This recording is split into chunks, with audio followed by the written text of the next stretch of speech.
Well, Madam Chair, members of the Commission, thank you for giving us this hearing today. My name is Donald Carter, President of Urban Design Associates here in Pittsburgh, 31st floor, Gulf Tower, Pittsburgh 15219. And I'm here representing the Penguins, the developer, and the Sports and Exhibition Authority, the owners of the 12 acres that are under consideration for this master plan today. My firm has been the master plan consultant for process with the Penguins and the SEA.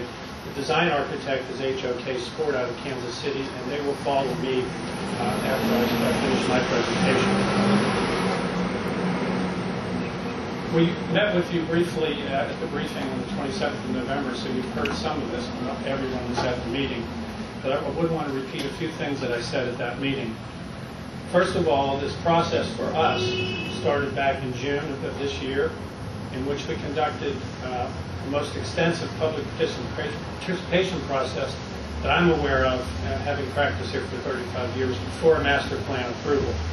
We had an initial public meeting in June of 2007 to gain public input to the process before the design was even completed. We had 250 people at the Civic Arena for that meeting. Subsequent to that, we asked people to sign up for focus group meetings, and we had 7 focus group meetings in the summer in locations in the Hill District and the Uptown and Downtown, so that people could come different times of the day, so very many people could come.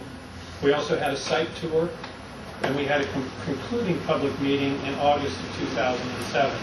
In the process of the focus groups and the second public meeting, more information was available, transit studies, traffic studies, parking studies, new designs from HOK Sport. So we had a lot of input from the public.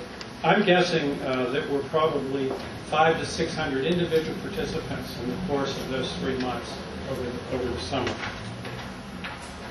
In addition to that, we met with the CDAP 4 times, and we've had numerous meetings with Department of City Planning staff. I would characterize that whole process as being very helpful to us, very creative and very collaborative. And as planning commissioners, I think you can be very proud of the people that work for you in that regard. We had a lot of good, long discussions about making the plan better, making the building better. In addition to that, we had another meeting with the public about 2 weeks ago. We convened a meeting with the One Hill negotiating group, with the ministers of the Hill District, and then the same day we had a meeting, a quarterly meeting with the Uptown group on 5th Avenue. And everything that we've produced, everything that we've done all along the line has been posted on the city website.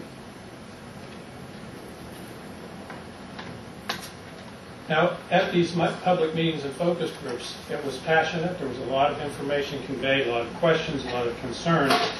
And I'd like to report briefly on the actions that we've taken as a result of hearing from the public, hearing from the various city agencies, stakeholders, institutions.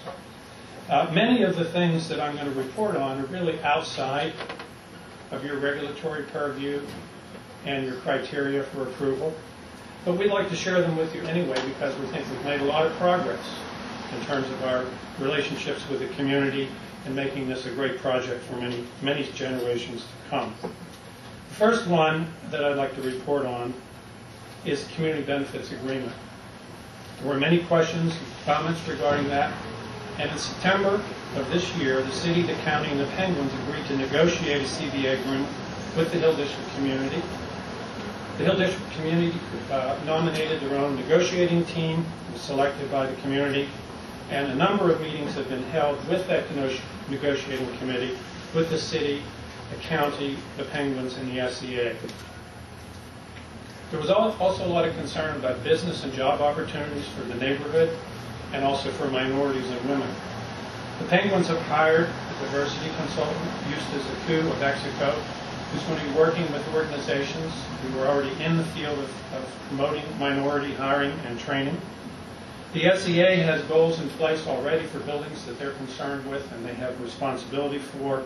And it's 25% MBA, minority business enterprise, and 10% women business enterprise. This summer and fall, the city, the county, and the SEA have held workforce development workshops in 12 communities. And they had a full city-county career day in September of 2007 with over 250 employers presenting career opportunities for women and minority business owners.